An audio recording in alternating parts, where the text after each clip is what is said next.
What's up, everybody? Thanks for checking in with Callie.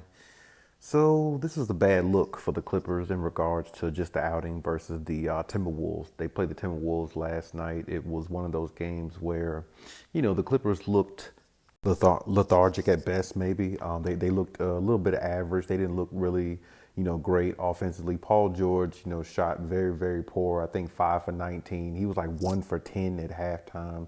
James Harden was, shooting piss poor at halftime as well. And this is one of those things where I said that, they have to, they have to really, put their foot down against the better teams. And they have been doing that because the Clippers have been, pretty much great, since the month of December going forward. They've been very good. I think I like 22-6, I believe. I actually, since that time, they've been playing real good. And I think they beat the Timberwolves early in the season.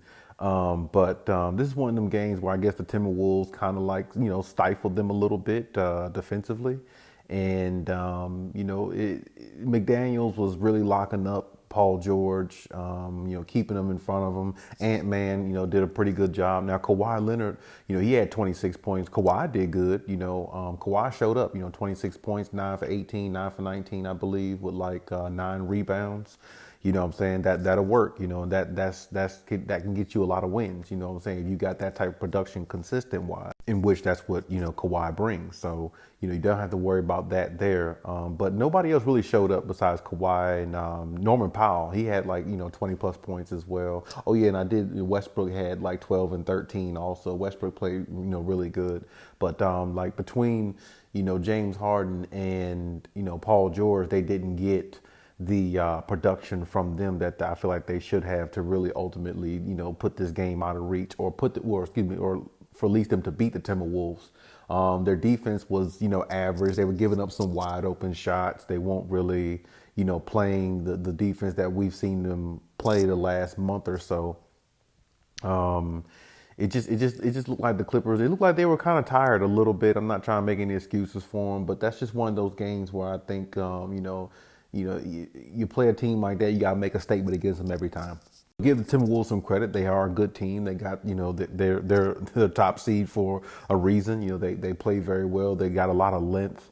And, they play together. And, Rudy Gobert in the paint, even though I'm not a fan of him, I think he's always thought he was trash. But he does play well and fit well with their scheme and their system and how they play. So I will give them credit there. I can't discredit that. But I mean, for the most part, I think that the Clippers could have, definitely played a lot better from a standpoint of, more balance with the scoring. But the guys just really wasn't all in tune as they have been, most nights that we've seen them. And that's going to happen. It's going to be that way at times. You can't really stop that.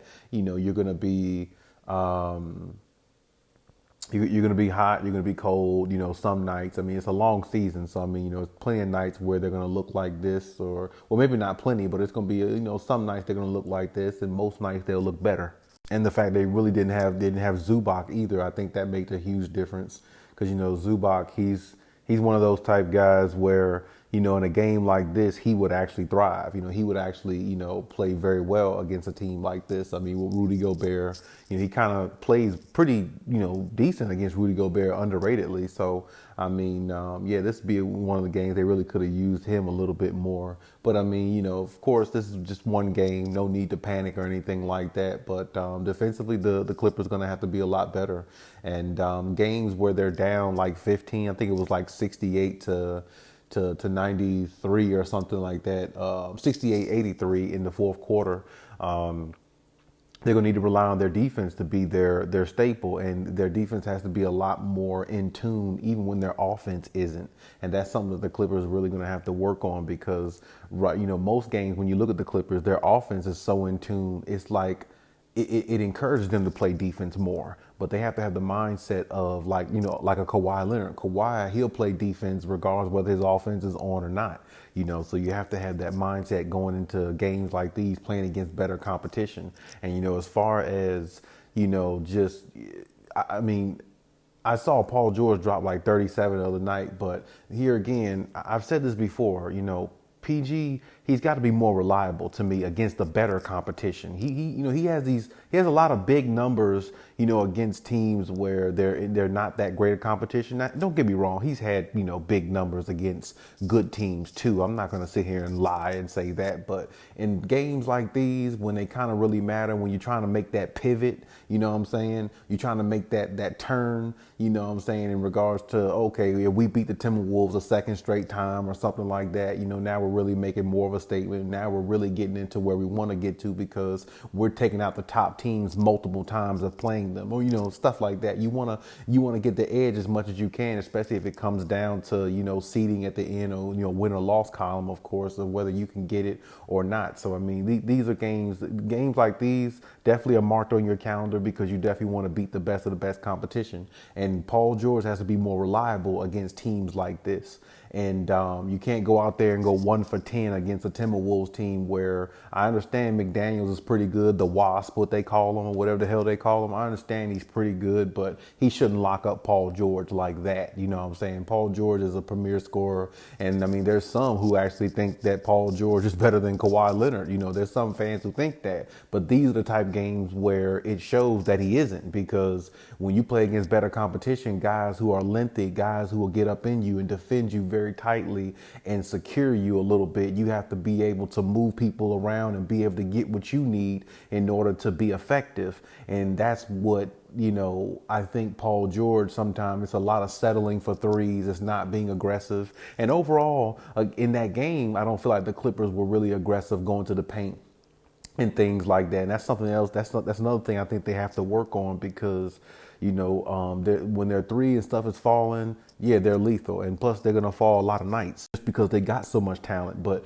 being more aggressive, starting games, going in there with that type of mentality, and then letting the three just flow off of that, you know what I'm saying? I think that would make their offense a lot more solid, you know what I'm saying? Because they can score like crazy because they got all that, it's good. But at the same time, it's better to, be aggressive going into games and, finishing games in the fourth quarter, so you can allow yourself to, hypothetically, if the Clippers did have a 10, 15 point lead, they'll be able to sustain it. Because there's a lot of games where the Clippers, they would be winning, like the game against Toronto, that, they're winning, but Toronto makes a comeback. And all the, it's like you got to be able to close games out better, is what I'm saying. And that's something the Clippers are going to have to work on. But it starts with being aggressive, going to the paint, drawing more fouls, not settling for threes. And sometimes I think they get a little, stagnant with that, especially like Paul George and Harden. They get really stagnant with just, running down, pulling up threes and shooting jump shots. And that's not winning. That's not winning championship type basketball. You got to be more aggressive. You got to really, put the other team on their heels sometime, make them defend a lot more, make Ant a little bit more tired, make his legs work a little bit more on the defensive end, and put him in foul trouble possibly, and maybe Rudy Gobert, and you'll better your chances of winning, you know what I'm saying? So it's like the Clippers have to really start understanding that as the more and more they play better competition, the more and more they go out through this season, which I know they will, or I believe they will. They just have to actually live up to that and do that. So, it's just one game, not bad, but, it's one of those games where, you definitely would have liked the Clippers to got this one, but they didn't. So either way, move on to the next. Don't worry about anything else. And, you'll have opportunities to play Timberwolves again, and just make sure you shine on the next one.